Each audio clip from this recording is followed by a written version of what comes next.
Hello everyone, good morning and welcome back to my channel daily blogger India চ্যানেলে তোমাদের সবাইকে অনেক অনেক ভালোবাসা ও স্বাগত জানাচ্ছি। আশা করছি তোমরা সবাই খুব ভালো আছো। আমি মোটামুটি ভালো আছি। আর সেটা কেন সেটা অবশ্যই তোমাদের বলবো, তার জন্য ভিডিওটা দেখতে হবে। ভিডিওটা দেখতে থাকো, তোমরা সমস্ত কিছুই জানতে পারবে, সবটাই তোমাদেরকে শেয়ার করব। তো এখানে দেখো, আমি সকালবেলা ঘুমের থেকে উঠে গেছি, উঠে ফ্রেশ হয়ে নিয়েছি। তারপরে মাম্মা ঘুমের থেকে উঠে গেছে, আর ওকে এখন ফ্রেশ করিয়ে চুলটাকে বেঁধে দিচ্ছি, কারণ খুব গরম পড়ে গেছে আর মাম্মার চুলও অনেক বড় হয়ে গেছে। আর চুলটা না বাঁধলে না পুরো মাথা ঘেমে যায়। জানি চুল বেশিক্ষণ বেঁধে রাখে না, কিছু করার নেই, তবু ও তো আর বোঝে না সেই ব্যাপারটা। তো যতবার খুলে ফেলে ওই বারবার করে বেঁধে দিই, এই আর কি। মানে খাটনিটা করতে হয়, আমার তো কিছু করার নেই। ও তো ছোটো মানুষ, বাচ্চা, ওর গরম লাগে, ও সেটা বলতেও পারে না, বুঝতেও পারে না যে চুলটা খুলে দিলে গরমটা যে বেশি লাগবে। আর এখন ওয়েদারটা এতটা বাজে, মানে রাত্রে এত পরিমাণে গরম লাগছে, আর ভোরবেলার দিকে আবার সেরকম ঠান্ডাও লাগছে।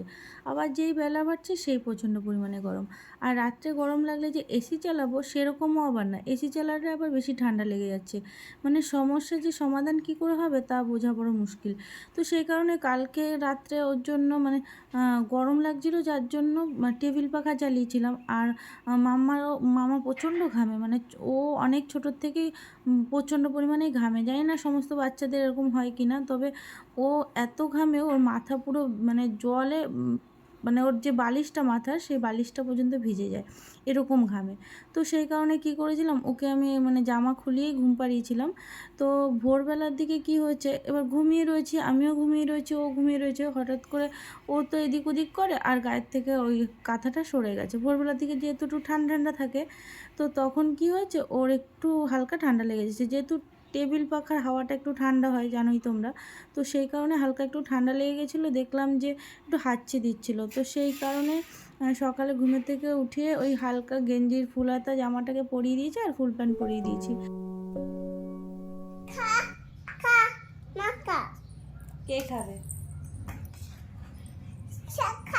কে খাবে? তো দেখতেই পাচ্ছ, এখানে আমি মাম্মাকে খাওয়ানোর জন্য চলে এসেছি। যেহেতু সকালে অনেকটাই তাড়াতাড়ি উঠেছে মাম্মা, আর ওর খিদেও পেয়ে গেছে, আর মা ডালিয়া করেছে সবার জন্য, সেটাই মাম্মাকে আমি খাওয়াচ্ছি, আর আমরাও তাই খেয়ে নেব। আর আজকে ডিম সিদ্ধ করা হয়নি, কারণ আজকে নিরামিষ রান্না হবে। আর তোমাদের দাদাভাইকেও ডালিয়াই দিতে যাবে মা। তো মা থাকলে বেসিক্যালি টিফিন মাই দিয়ে আসে, আর না হলে আমার একটা কাকি শাশুড়ি কাছে পাঠিয়ে দিই। যেহেতু মাম্মাকে রেখে আমি একা যেতে পারবো না, তো সেই কারণে ওই কাকি নিয়ে যায়, আর মা থাকলে মা গিয়েই দিয়ে আসে। আর তাছাড়াও আজকে বাজারে যাওয়ার আরেকটা কারণ আছে, যেহেতু নিরামিষ আজকে হবে, সেই কারণে তোমার দাদাভাই সবজি বাজার করে রেখেছে, সেগুলোকে মা নিয়ে আসবে, তারপরে রান্না হবে। তো সেই কারণেই মা বললো যে আগে যাই আমি, তাহলে টিফিনটা দিয়ে আসি আর বাজারটা নিয়ে আসি, তারপরে বাড়ি এসে খাবো। তো এই ভিডিওটা আমি আপলোড দিচ্ছি আজকে হলো বুধবার। তো ভিডিওটা আপলোড দেওয়ার কথা ছিল হোলির দিন বিকেলে, মানে সোমবার দিন বিকেলে। তো সেই দিনই এমন একটা ঘটনা ঘটে গেল যে ভিডিওটা আর পোস্ট করে ওঠা হয়নি। তো তারপরের দিনও সমস্যাটা সেভাবে সমাধান হয়ে ওঠেনি বলে ভিডিওটা আমি আপলোড দিতে পারিনি। আর কেন কি সমস্যা সেটা অবশ্যই তোমাদের বলবো, তার জন্য তোমরা ভিডিওটা দেখতে থাকো। তো এখন ঘড়িতে বাজে 11:30 মতো, আর এখন আমি চলে এসেছি চা করতে। তো সকালে দেখলে যে ব্রেকফাস্ট হয়ে গেছে, মাম্মাকে খাওয়ানোর পরে আমিও খেয়ে নিয়েছি। ডালিয়া করেছিল সকালে মা, তোমাদের দাদাভাইকে দিয়ে আসলো, আর আমরা খেয়েছি। আর এখন চলে এসেছি 11:30টার সময় চা করতে। তার কারণ হলো এত পরিমাণে অ্যালার্জি হচ্ছে আমার, মানে সকাল থেকে অ্যালার্জিটা হয়েছে, কিন্তু এখন যত বেলা বাড়ছে তত জানি আরও বেশি করে মানে অ্যালার্জিটা মানে ধরেছে আমাকে। একদম এত হাঁচি হচ্ছে, এত হাঁচি, মানে আমার ডাস্ট অ্যালার্জি আছে। তো তো অ্যালার্জি থেকে আমার ঠান্ডা লেগে যায়, প্রচণ্ড পরিমাণে ঠান্ডা লেগে, কথা বলতে বলতে নাক শুষু করছে। তো হাঁচি দিতে দিতে প্রচণ্ডই কষ্ট হচ্ছে। তো ভাবলাম যে একটু চা করে খাই। সকালে চা খাইনি, অতটা ভাবছি হয়তো অসুবিধা হবে না।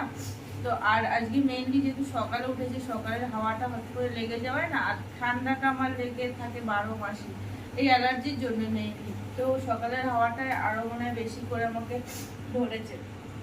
আর ওদিকে মাম্মাকে খাইয়ে ঘুম পাড়িয়ে দিয়েছি। মা গেছিলো তোমাদের দাদাভাইকে টিফিন দিতে, তো মাও চলে এসেছে। মা বাজার নিয়ে এসেছে, মানে দাদাভাই বাজার করে রেখেছিলো তোমাদের, তো সেটাই নিয়ে আসলো। আর আজকে নিরামিষ রান্না হবে, আজকে হলো শনিবার, আজকে নিরামিষ হবে। বেসিক্যালি আগে আমাদের নিরামিষই হতো শনিবার করে, তো মাম্মা যখন হলো তারপরে ওই নিরামিষটা সেরকমভাবে পালন করা হয়নি, কারণ নিরামিষ করতে গেলে না একটা ঝামেলার ব্যাপার থাকে, ছোঁয়াছানি এরকম মানে ধোয়া মোছা এরকম ব্যাপার থাকে। তো সেটা মামা যেহেতু অনেকটা ছোট ছিল, তো করে ওঠা সম্ভব ছিল না।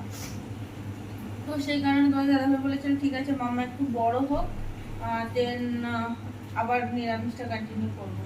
তো এখন ভাবলাম তাহলে নিরামিষটা আবার শুরু করা যাক, সেই কারণেই শনিবার করে আবার নিরামিষটা শুরু করেছি। তো আজকে নিরামিষ রান্না হবে। আর এখন আমি একটু চা খেয়ে, মা ঘুমাচ্ছে, ঘুমাক, আর আমি একটু চা খেয়ে নিই, তারপরে দেখি বাকি কাজকর্মগুলো করবো। আর মা করবে এখন রান্না। তো চলো তোমরা ভিডিওটা দেখতে থাকো। তো এদিকে আমার চা করা হয়ে গেছে, তো চাটাকে এখন নামিয়ে নেব। আর আদা, তারপরে গোলমরিচ, এলাচ এই সমস্ত কিছু দিয়ে চাটা করেছি। তো আমি চাটাকে খেয়ে নেবো।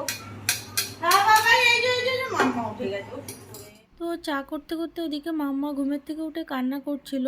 মানে যত বড় হচ্ছে মাম্মা দেখছি তত ওর ঘুম কমে যাচ্ছে, মানে বেশিক্ষণ এখন ঘুমাই না। মানে আধ ঘন্টা মতো হয়তো ঘুম পাড়িয়েছিলাম ওকে, তার মধ্যে উঠে গেছে। তো এখানে আমি ওই বিস্কিট শেষ হয়ে গেছিলো, যে কারণে নিমকি দিয়ে চাটা খাচ্ছি। আর নিমকি দিয়ে চা খেতে আমার ভালোই লাগে। তো এখানে চলে এসেছি, মাম্মা ওই দেখো ঘুমের থেকে উঠে গেছে, উঠে এই যে বসে আছে। আর আমি চা খাচ্ছি, ওকে একটু নিমকি দিচ্ছিলাম, ও খাচ্ছিল। আর মা ওদিকে রান্নাবান্নার প্রিপারেশান করছে। তো আজকে আমি সেরকম কিছু করতেই পারছি না, মাকে হেল্পও করতে পারছি না সেরকমভাবে। প্রথমত তো মাম্মা উঠে গেছে, কারণ ওর পাশে থাকতে হয়। ও এত দুরন্ত না, এদিক ওদিক ছোটাছুটি করতে থাকে। তো সেই কারণে ওর পিছনে একজন না একজন থাকতেই হয়। তো ওকে নিয়ে আমি বসে আছি, মা ওদিকে রান্নাবান্না করছে। আর দ্বিতীয় কারণ হলো, এত পরিমাণে অ্যালার্জিতে আজকে আমাকে মানে কাহেল করে দিয়েছে, কি বলবো, মানে কোনো কাজকর্ম আমি করতেই পারছি না। তো দেখো এদিকে চাটা খেয়ে আমি স্নান দান করে ফ্রেশ হয়ে নিয়েছিলাম, আর মাম্মাকেও ফ্রেশ করিয়ে মানে স্নান করিয়ে দিয়েছি। তারপর তোমাদের দাদাভাই এসেছে বাজার থেকে। তো তোমাদের দাদাভাই এখানে চিপস নিয়ে এসেছে, আলুর চিপস, যেহেতু আজকে নিরামিষ। তো ও ডাল দিয়ে চিপস দিয়ে খেতে খুব ভালোবাসে, তো সেই কারণে চিপস নিয়ে এসেছে। আর লাড্ডু নিয়ে এসেছে, আমি লাড্ডুটা খুব ভালো খাই। তো এই লাড্ডুটা নিয়ে এসেছে, তো মাম্মাকে একটু খাওয়াচ্ছিলাম। আর কলা নিয়ে এসেছে। আর এই লাড্ডুই আজকে পুজোতে মানে প্রসাদে দেবো। আর আমার লক্ষ্মী তো আগে খেয়ে নিচ্ছে, মানে ওই তো আমার বড় ঠাকুর। তো ওকে আগে খাইয়ে নিলাম, তারপরে পুজোটা দিলাম। তো এখানে দেখো লাড্ডু দিয়ে পুজো দিয়েছি। তো তোমাদের এখানে একটা কথা বলি যে এই কটা দিন ধরে আমি না ভিডিও দিতে পারছিলাম না। তো এই ভিডিওটা হলো শনিবারে, তোমরা তো আগেই দেখলে, তোমাদের বললাম। তো কেন দিতে পারছি না সেটা তোমাদের একটু পরে বলছি, চলো তোমরা ভিডিওটা দেখতে থাকো। তো এখানে তারপরে সন্ধ্যাবেলা চলে এসেছি, একটু চা করব। তো তোমাদের তো সকালেই দেখালাম যে অ্যালার্জি খুব হয়েছিল আমার। তো সেই কারণেই একটু বেশি করে চা খাচ্ছি এই আর কি, তাহলে ওই মানে ঠান্ডা লাগা ব্যাপারটা থাকবে না। যদি একবার মানে ঠান্ডাটা লেগে যায় না আমার, মানে সহজে ছাড়ে না, জানো না, এত ভোগান্তি ভোগায় অ্যান্টিবায়োটিক না নেওয়া অবধি, মানে আমার পুরো শান্তি নেই। তো সেই কারণে বিকেলবেলা চা করে নিয়েছি, চা করে আমি এখানে খাচ্ছি। আর তোমাদের দাদাভাই দেখছে আইপিএল, ওকে মা একটু টিফিন করে দিচ্ছে, তো রুটি করে দিতে বললো। তো মা ওখানে রুটি করছে ওর জন্য, আর আমি এখানে চাটা খাচ্ছি। তোমাদের দাদাভাই চা পছন্দ করে না সেরকম একটা, তো আমিও সেরকম একটা খাই না, তোমরা জানো। কিন্তু যেহেতু এখন ঠান্ডাটা মানে লেগে গেছে ওই অ্যালার্জির কারণে, মানে সেই জন্য বাধ্য হয়ে বলতে পারো এক প্রকার চাটা খাচ্ছি। তো এখানে আমি চা খাচ্ছিলাম, আর মাম্মাও এখানে মানে চা খাওয়ার জন্য বাহানা, মানে চা খাওয়ার জন্য না, ও কী করে বলো তো, চায়ের মধ্যে বিস্কিট ভিজায় না, ওইটা দেখে ওটাই করতে যায়। কিন্তু খুব গরম যেহেতু, সেটা তো দেওয়া সম্ভব না ওকে। আর তারপরে দেখো রাত্রে সিদ্ধ ভাতই করেছিলাম, যেহেতু নিরামিষ। তো পরের বেলায় ওই নিরামিষটা আর ভালো লাগে না খেতে, তো সিদ্ধ ভাত মানে গরম গরম ভালো লাগবে। তো এটা হলো পরের দিন, মানে রবিবার দিন সন্ধ্যাবেলা। তো সকাল থেকে আর সেরকমভাবে ভিডিও করতে পারিনি, কারণ শরীরটাও ভালো ছিল না, আর ভিডিও করার মতো সেরকম কিছু ছিলও না। আর মেইন কথা হলো মাম্মাকে নিয়ে তো আমি পারিই না, ওর ফোন চাই, এটাই হয়ে যায় আরও বেশি সমস্যা আমার। তো এখানে আমি চলে এসেছি মাম্মার জন্য একটু রং নেব, পিচকারি নেব। তো রং খেলা মানে খুব একটা যে কিছু প্ল্যান আছে খুব যে এসে তা না, কি বলো তো, রং খেলতে আমি খুবই ভালোবাসি। কিন্তু যেহেতু মাম্মা খুব ছোট, তো আগের বছরও সেরকম একটা আমি খেলতে পারিনি, আর মাম্মাকে তো দিইনি, রং ছোঁয়াইনি ওকে। তো এই বছর যেহেতু মাম্মা একটু বড় হয়েছে, তো সেই কারণে ভাবলাম যে এই বাঙালির যে উৎসবগুলো সেগুলোর সাথে ওকেও পরিচিত করানো উচিত। তো সেই কারণে ওর জন্যই একটু ওই রং নিতে আসলাম, আর ঠাকুরকে দিতে হবে, আর ওর জন্য একটা পিচকারি নিয়েছিলাম ছোট। তো সমস্ত কিছু কিনে টিনে নিয়ে চলে এসেছি, আর মাকে রেখে গেছিলাম মাম্মাকে দিয়ে। তো দুজনে মিলে যা করেছে দেখো, মাম্মাকে কি করেছে মা, মানে আমি হাসতে হাসতে পাগল হয়ে গেছি জানো না। ওকে নাকি মেকআপ করেছে, আর মাকে পাউডার দিয়ে পুরো ভূত করে দিয়েছে মাম্মা, আর মাম্মাকে মা কাজল দিয়ে এরকমভাবে সাজিয়েছে। মানে কি বলবো তোমাদের, এত হাসি পাচ্ছিলো দেখে, মানে না দেখলে তোমরা বিশ্বাস করবে না। মানে তোমরা তো দেখতে পাচ্ছ, তোমাদের দেখাচ্ছি, মানে তোমরা দেখো কি হাস্যকর। আমি তো সামনাসামনি দেখেছি, মানে বিশ্বাস করতে পারবে না, এত হাসি পাচ্ছিলো আমার। তো সেই আর কি, তো সেই কারণে মাম্মার জন্যই একটু আবির নিয়ে এসেছিলাম, আর একটু পিচকারি নিয়ে এসেছিলাম। আর মা থাকলে না ওর আর কাউকে লাগেও না, তো দুজনে মিলে এই কীর্তি করেছে। জানে আমি বাড়ি থাকলে আমি এগুলো কিছু করতে দেবো না, তো আমি নেই, আর দুজনে মিলে দেখো মার অবস্থা কি করেছে। মানে মাকে পুরো পাউডার দিয়ে ভূত বানিয়েছে, আর মা এখানে কাজল দিয়েছে ওকে। মানে আমি এখনও বলছি আর এই দেখছি আর বলছি, মানে এত হাসি পাচ্ছে আমার। তো এখানে এই যে মামার জন্য একটা পিচকারি নিয়েছি ছোট্ট দেখে, যেহেতু এখনও বোঝে না সেরকম একটা কীভাবে কি রং খেলতে হয়, তো ওই দিতে হয়, সেই কারণেই ওকে দিলাম। তো ছোট্ট দেখে একটা নিয়ে আসলাম, আর একটু আবির নিয়ে আসলাম। আর তোমাদের দাদাভাই আজকে মানে রবিবার তো ও দুবেলা করে দোকান করে, তো বিকেলে দোকানেই ছিল, আর আসার সময় বিরিয়ানি নিয়ে এসেছিলো। তো রাত্রে আমরা সবাই মিলে বিরিয়ানি খেয়েছি। তো বিরিয়ানির স্যালাডে জানোই তো পেঁয়াজ শসা কত কম দেয়, তো ওগুলো মানে বেসিক্যালি ওগুলো দিলেও আমরা খাই না, কারণ কি বলো তো অনেকটা মানে মানে আগলা করা থাকে, তো মানে নোংরা টোংরা পড়ার পোকা টোকা পড়ার ব্যাপার থাকে, তো ওটা খাই না। ওই দেয় ওই অবধি, কিন্তু বাড়িতেই স্যালাডটাকে কেটে মানে আমরা খাই। তো সেই কারণে এখানে পেঁয়াজটা কেটে নিয়েছি, শসাটা ছিল না ঘরে, তো এখানে বিরিয়ানি বেড়ে দিলাম, সবাই মিলে এখন খেয়ে নেব। আর এটা হলো হোলির দিন। তো এই দিনই হলো আসল সমস্যা, তোমাদের বলি। তো হোলিটা মানে পুরো বেকার হলো, বেকার গেল, মানে কি বলবো, হোলির যে আনন্দটা সেটা সম্পূর্ণ মানে মাটি হয়ে গেছে। মানে কী হয়েছে এবার তোমাদের বলছি।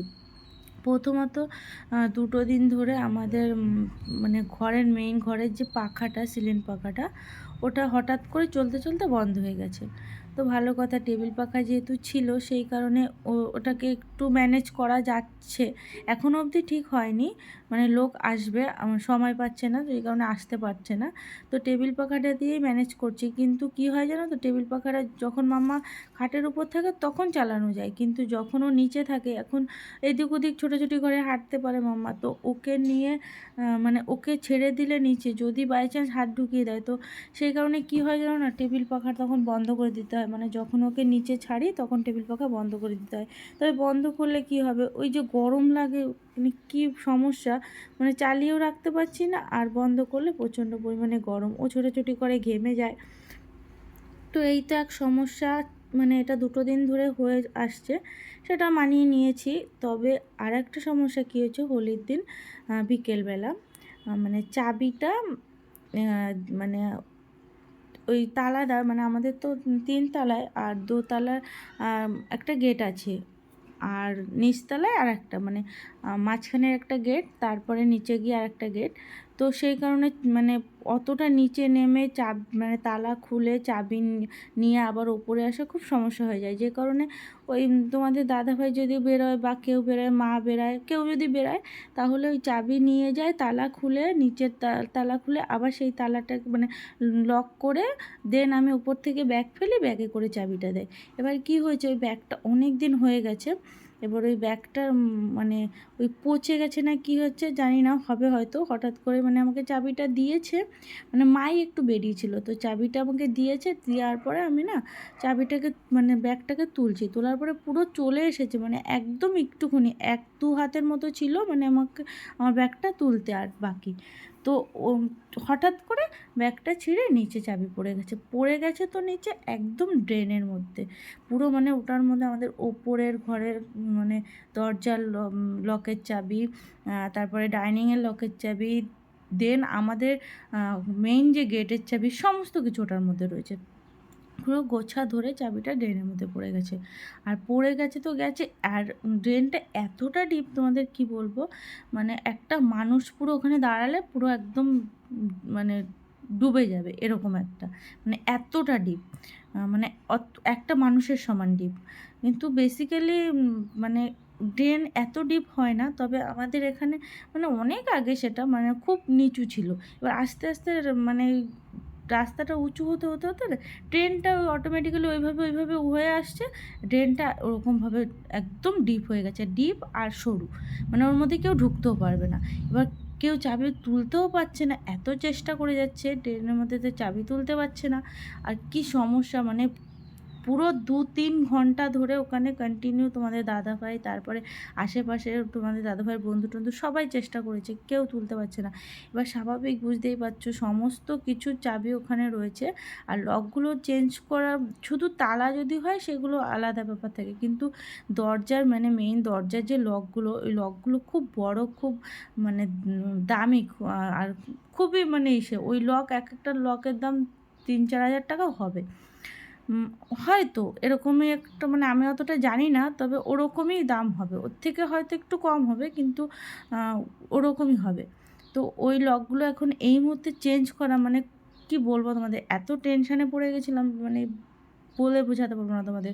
তো সেই দিন তো পারলই না, তারপরে মানে ওই দিন পারেনি, তাহলে বুঝতে পারছো সমস্ত রাত ওই লকের মানে ওই চাবিটা পুরো ড্রেনের মধ্যে রয়েছে একটা। এবার যদি অন্য কেউ তুলে নেয়, মানে একটা ভয়ের ব্যাপার না। তো সেই নিয়ে কি টেনশান জানো না, তোমাদের কি বলবো, মানে এই টেনশান করতে করতে সারাটা দিন, মানে ওই দিন তো পুরো সারাটা দিন মাটি হলো, পরের দিনও সকালেও কোনো সুরাহা করতে পারছি না, কী করে তুলবো। দেন দুপুরবেলা তোমাদের দাদাভাই বাজার থেকে আসার সময় ওই নোংরা তোড়ার বেলচাগুলো হয় নাকি, ওই কাটা মতো বলে, ওগুলো ছিল বাজারে, ওইটা আমার শ্বশুর নিয়ে এসেছে। আসার পরে ওইটা দিয়ে তোমাদের দাদাভাই মানে তুলেছে চাবিটাকে, জানো না মানে কি, তারপর মানে চাবিটা যে পেয়েছি, মানে কোনো বুঝতে পারছিলাম না চাবিটা কোথায় গেল, আদৌ কি আছে নাকি নেই। তো পাওয়ার পরে মানে শান্তি, জানো না। তো সেইটাই হলো কথা, মানে হোলিটা পুরো বেকার কেটেছে আমাদের, কি বলবো। তো মামাকে একটু ওই দিতে হয়, মানে ওকে ও বোঝে না, তো ওকে একটু মজা করানোর জন্য, খেলানোর জন্য ওই দিলাম একটু আর কি। তো এই হলো ব্যাপার, যে কারণে ভিডিও করা থাকলেও আপলোড করে উঠতে পারিনি, কারণ এডিট করা হয়নি, মন মানসিকতা ভালো ছিল না। তো এখানে দেখো হোলির দিন একটু মিষ্টি দিয়েছিলাম ঠাকুরকে, আর ঠাকুরের সিংহাসনটা একটু মানে অন্যরকমভাবে পাতিয়েছি। প্রথমে তো অন্যরকম ছিল, তোমরা দেখেছো তো, অনেকটা জায়গা জুড়ে হয়ে যাচ্ছিলো, যে কারণে এইভাবে করেছি।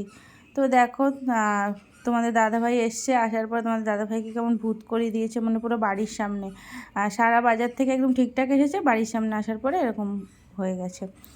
তো সেদিন আর বেশি কিছু করিনি, ওই মাছের ঝোল করেছিলাম, একটু ভেন্ডি ভেজেছিলাম, আর ডাল করেছিলাম। তো রাত্রের দিকে ভেবেছিলাম মাংস করব, তো রাত্রের যা পরিস্থিতি ছিল আর মানে তা করে ওঠা হয়নি। তো চলো ভিডিওটা আজকের মতো এখানেই শেষ করছি।